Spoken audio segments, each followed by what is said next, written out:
കൂട്ടുകാർക്ക് നല്ലൊരു ദിവസം ആശംസിച്ചുകൊണ്ട് മാമ്പഴത്തിന്റെ പുതിയ വീഡിയോയിലേക്ക് സ്വാഗതം. ആദ്യമായിട്ട് കാണുന്നവരാണെങ്കിൽ ചാനൽ ഇഷ്ടപ്പെട്ട ഒന്ന് സബ്സ്ക്രൈബ് ചെയ്യാൻ മറക്കരുത്. അതോടൊപ്പം തന്നെ കണ്ടുകൊണ്ടിരിക്കുന്ന എല്ലാവരുടെ സപ്പോർട്ടിലേക്കും തുടർന്നും പ്രതീക്ഷിച്ചുകൊണ്ട് നമുക്ക് നേരെ രേവതിയുടെ സച്ചിയുടെ ഒക്കെ ഇന്നത്തെ ഒരു അടിപൊളി വിശേഷത്തിലേക്ക് അങ്ങോട്ട് പോയാലോ. ഇന്നത്തെ വിശേഷത്തിൽ കാണിച്ചിരിക്കുന്ന ചന്ദ്രമതി കട ഉദ്ഘാടനം നടത്തുവാണ്. ശ്രുതിയുടെ ബ്യൂട്ടി പാർലർ അങ്ങനെ ചന്ദ്രമതിയാണ് നാടൻ മുറിച്ച് ഉദ്ഘാടനം നടത്തുന്നത്. ഉദ്ഘാടനമൊക്കെ നടത്തി അകത്തേക്ക് കയറി കഴിയുമ്പോഴത്തേനും രവീന്ദ്രൻ ചോദിച്ചു, അല്ല സർപ്രൈസ് എന്നാ ഉണ്ടെന്ന് പറഞ്ഞ് കടയുടെ പേരെന്താ എന്ന് പറയണം.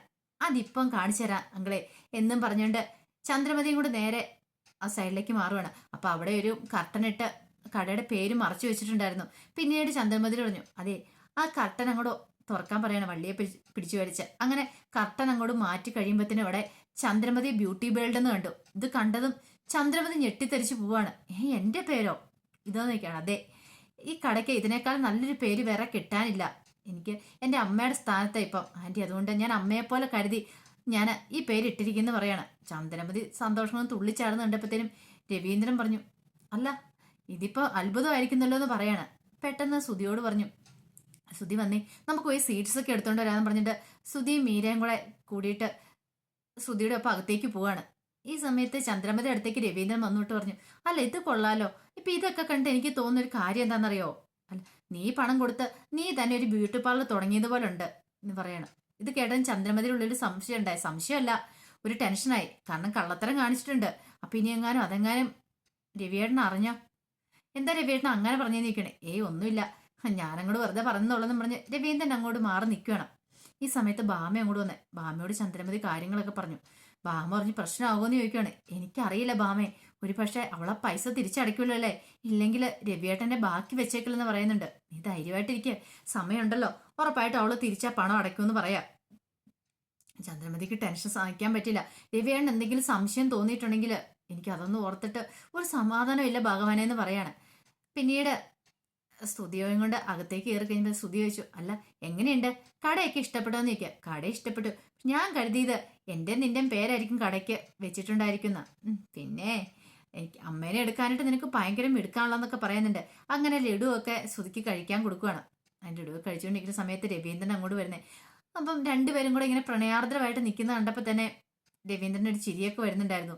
രവീന്ദ്രൻ നോക്കി കഴിയുമ്പോൾ തന്നെ സ്തുതി ഒന്ന് ചമ്മി. സ്തുതി പെട്ടെന്ന്, അതെ ഞാൻ പോട്ടെ, എനിക്കിന്ന് ഡ്യൂട്ടിക്ക് കയറണ്ട, അപ്പൊ ഞാൻ പെട്ടെന്ന് പോട്ടെ, സമയം പോയെന്ന് പറഞ്ഞ് പെട്ടെന്ന് അവിടെ നിന്ന് എസ്കേപ്പ് ആവുകയാണ്.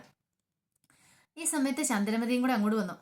അപ്പൊ ചന്ദ്രമതിയെ കണ്ടപ്പോൾ രവീന്ദ്രൻ പറഞ്ഞു, അപ്പൊ നമുക്കിനി പോയാലോ, ഇനി വേറെ ഇവിടെ കാര്യങ്ങളൊന്നും ഇല്ലോ എന്ന് പറയുന്നുണ്ട്. അതെന്താ ഇങ്ങനെ പറയണേ, ഇവിടെ വരെ വന്നിട്ട് അങ്ങനെ പെട്ടെന്ന് പോകാൻ പറ്റുമോ? ഒരു കാര്യം ചെയ്യാം, ആദ്യമായിട്ട് എൻ്റെ മേക്ക് ഓവർ ഞാൻ നടത്തുന്ന ആന്റിയിലായിരിക്കട്ടെ എന്ന് പറയണം. എനിക്കോ?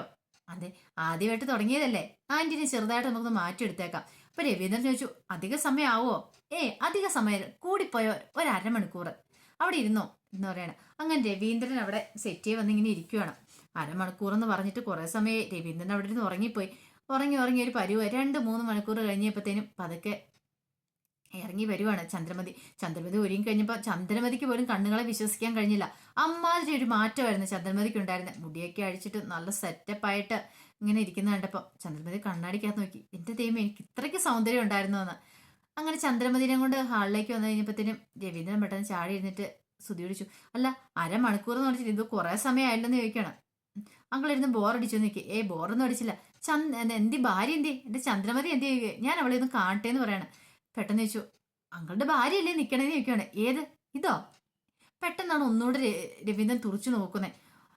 ആ ചന്ദ്രമതിയുടെ ആ ഒരു മേക്ക് ഓവർ കണ്ട് രവീന്ദ്രൻ അമ്പരന്ന് പോയി. ഇത് കൊള്ളാലോ, ഇത് ആളാകപ്പാടെ അങ്ങ് മാറിപ്പോയിട്ടുണ്ടല്ലോ, ഇപ്പൊ കണ്ടാൽ നിന്നെ കൊണ്ട് 10 വയസ്സ് കുറഞ്ഞ പോലെ ഉണ്ടല്ലോ എന്ന് പറയണേ. ചന്ദ്രമതി നിലത്തെങ്കുമല്ല നിൽക്കുന്നത്. പെട്ടെന്ന് ചന്ദ്രമതി ഇങ്ങനെ കാലിന് സ്റ്റെപ്പ് വെച്ചപ്പോഴത്തേനും ചന്ദ്രമതി വീഴാൻ പോയി കഴിഞ്ഞപ്പോഴത്തേനും നേരെ രവീന്ദ്രൻ അങ്ങോട്ട് കയറി പിടിക്കുകയാണ്.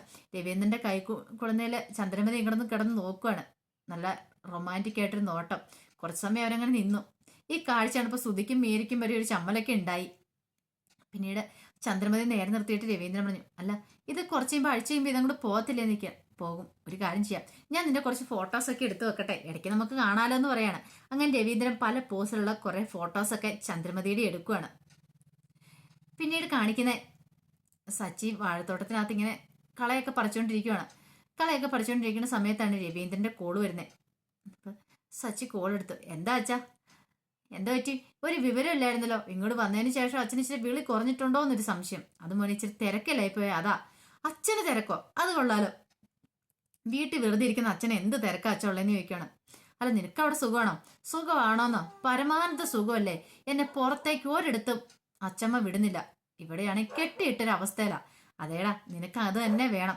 വാദത്തിന് ഏറ്റവും നല്ല പറ്റിയത് കുറുന്തോട്ടിയാന്ന് പറഞ്ഞു കേട്ടില്ലേ മരുന്ന്. അതുകൊണ്ട് നിന്റെ അടുത്ത് നിന്റെ അച്ഛമ്മ തന്നെ പറ്റുള്ളൂ. ഞാനൊന്നും പറ്റില്ല എന്ന് പറയണ. കുറച്ചു ദിവസം നീ അവിടെ നിൽക്ക്. അതെ, അച്ഛനും കൂടി ഉണ്ടാ കൊള്ളായിരുന്നു. അച്ഛനില്ലാത്തതുകൊണ്ട് ഒരു സുഖമില്ലെന്ന് പറയണം. അതെ, ഞാൻ വേണ്ട. നിന്റെ ഭാര്യ അവിടെ ഇല്ലേന്ന് ചോദിക്കണം. അച്ഛാ, അച്ഛന്റെ അത്ര ആരും ആകത്തില്ലോ. അതുകൊണ്ട് അച്ഛനും കൂടി ഇങ്ങോട്ട് വാ, നമുക്കിവിടെ അടിച്ചു പൊളിക്കാന്ന് പറയാം. ഞാൻ ആലോചിക്കട്ടെ, പറഞ്ഞോ വേണ്ടേന്ന് രവീന്ദ്രൻ പറയണം. പിന്നെ ഞാൻ നിന്റെ ഫോണിലേക്ക് ഒരു ഫോട്ടോ ഇട്ടിട്ടുണ്ട്, നീ അന്ന് നോക്കാൻ പറയണം. ഫോട്ടോ? എന്ത് ഫോട്ടോ? നീ നോക്ക്. അങ്ങനെ നോക്കിക്കഴിയുമ്പോ ചോദിച്ചു, അല്ല ഇതാരാച്ചാ പുതിയ കക്ഷി? ഞാൻ പോകുന്ന സമയത്ത് അച്ഛൻ ആരെയോ പോയി വളച്ചെന്ന് തോന്നുന്നല്ലോ. എടാ നീ ശരിക്കും നോക്ക്. എടാ നിന്റെ അമ്മയാന്ന് പറയണ. അമ്മയാ? ആഹാ, ഇത് കൊള്ളാലോ അച്ഛാ. ഇത് പുതിയ മേക്ക് ഓവർ ആണോന്ന് ചോദിക്കണം. അതെ അതെ, നിന്റെ അമ്മ കഴിഞ്ഞ ദിവസം ബ്യൂട്ടി പാർലറിൽ പോയി ശരിയാക്കി എടുത്തത്. Beauty parlour? അതെന്തിനാ? എടാ, സുധിയുടെ ഭാര്യയാൻ പോകുന്ന സുധിയില്ലേ, ആള് ബ്യൂട്ടി പാർലറൊക്കെ തുടങ്ങിയിട്ടുണ്ട്. കടയുൾക്കാരണത്തിന് അമ്മയാ പോയത്. അമ്മയാണ് കടയുൾക്കാരണമൊക്കെ നടത്തിയത്. അപ്പൊ അന്ന് തന്നെ അമ്മേനെ ഒന്ന് മേക്ക് ഓവർ ചെയ്ത് വിട്ടാന്ന് പറയണം. അച്ഛാ, ഇത് മേക്ക് ഓവർ അല്ല, ഇത് ഓവറാന്ന് പറയണം. എന്നാലും അമ്മയ്ക്ക് ഇങ്ങനെയൊക്കെ മാറാൻ സാധിക്കുമെന്ന് സുധി ചോദിക്കണം. അച്ഛാ, ഇതിന്റെ പിന്നിൽ എന്തോ ഒരു കളിയുണ്ട് കേട്ടോ. ഇത്രമാത്രം അവർ ഒരുക്കി വിടണമെങ്കിൽ ചന്ദ്രമതിയുടെ സുധിയുടെ മനസ്സിൽ എന്തോ ഒരു കള്ളത്തരങ്ങളൊക്കെ ഉണ്ടെന്ന് എനിക്ക് തോന്നുന്നു അച്ഛാന്ന് പറയണേ. അങ്ങനെയൊന്നും ഇല്ലടാ മോനെന്ന് പറയണം. അച്ഛനേക്കാളും കൂടുതൽ എനിക്ക് അവരെ അറിയാം. അനുഭവത്തിന്റെ വെളിച്ചത്തിൽ ഞാൻ പറയുക, എന്തോ ഒരു ഊടായ്പ മണക്കുന്നുണ്ടെന്ന് പറയണം.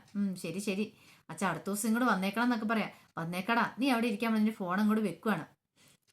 പിന്നീട് നേരെ ചെല്ലുന്ന മുത്തശ്ശിയുടെ അടുത്തേക്കായിരുന്നു. മുത്തശ്ശിയുടെ അടുത്ത് ഫോട്ടോസ് കാണിച്ചിട്ട് ചോദിച്ചു, മുത്തശ്ശിക്ക് ഇത് ആളായിരുന്നു മനസ്സിലായെന്ന് ചോദിക്കുകയാണ്. മുത്തശ്ശി നോക്കിയിട്ട് പറഞ്ഞു, എടാ എനിക്ക് ഈ സിനിമാ നടിമാരൊന്നും അത്ര വശമില്ല. പോരാത്തിന് ഇപ്പോഴത്തെ പുതിയ പിള്ളേരൊന്നും എനിക്കറിയില്ല എന്ന് പറയാണ്. പിന്നീട് പാറൂമ്മയുടെ ഒഴിവായിരുന്നു. പാറൂമ്മ, എനിക്കാണെങ്കിൽ അല്ലെ തന്നെ അറിയത്തില്ല, കണ്ണോട് പഠിക്കുന്നില്ല, എനിക്കൊന്നും മനസ്സിലാകുന്നില്ലെന്ന് പറയാം. അന്നാ നോക്കട്ടെ ഇവൾക്കിത് പറ്റുമോന്ന്. എന്നിട്ട് നേരെ ഫോട്ടോ കൊണ്ട് രേവതിന് മുന്നിൽ കാണിക്കണം. അതെ, ഇതാരാ നിനക്ക് മനസ്സിലായെന്ന് ചോദിക്കുകയാണ്. രേവതി ഇങ്ങനെ നോക്കി. ഇത് എന്ന് പറഞ്ഞിട്ട് പറഞ്ഞു, ഇത് അമ്മയല്ലേന്ന് ചോദിക്കാം. കൊള്ളാം, നീ ആളെ ബുദ്ധിശാലിയാണല്ലോടി, കൊണ്ട് കൈ എന്ന് പറഞ്ഞ് കൈ അങ്ങ് നീട്ടുവാണ്. രേവതി ഒരു നിമിഷം ഒന്ന് സംശയിച്ചു. പിന്നീട് കൈ അങ്ങോട്ട് കൊടുക്കുവാണ്. ഈ സമയത്ത് കിണറിന്റെ കരയിലായിരുന്നു. ഒരു വെള്ളമൊക്കെ കോരി വാഴയ്ക്കൊക്കെ നനച്ചുകൊണ്ടിരിക്കുന്ന സമയത്തായിരുന്നു. അങ്ങനെ കിണറിന്റെ വക്കയിലേക്ക് കയറി സച്ചി അങ്ങോട്ട് ഇരിക്കുവാണ്. പിന്നീട് അവിടെ ഇരുന്ന് അങ്ങ് സംസാരം തുടങ്ങി. ചന്ദ്രമതി ചോദിച്ചു, അല്ല ഇങ്ങനെയൊക്കെ മാറ്റം വരുത്താൻ പറ്റുമോ മോനെ? കാരണം ബ്യൂട്ടി പാർലറിൽ പോയിട്ടുണ്ടെങ്കിൽ. ഇത് കേട്ട് കഴിഞ്ഞപ്പോൾ തന്നെ രേവതി പറഞ്ഞു, അങ്ങനെയൊക്കെ മാറ്റം വരുത്താൻ പറ്റുമേ, അതല്ലേ മേക്ക് ഓവർ എന്നൊക്കെ പറയുന്നേ, നമ്മളെ അടിപിടി അങ്ങോട്ട് മാറ്റിക്കളയെന്ന് പറയാണ്. സച്ചി പറഞ്ഞു, എനിക്ക് അതിനോടൊന്നും താല്പര്യമില്ല അച്ഛമ്മേ, എനിക്ക് എപ്പോഴും നാച്ചുറൽ ബ്യൂട്ടിയാണ് ഇഷ്ടം.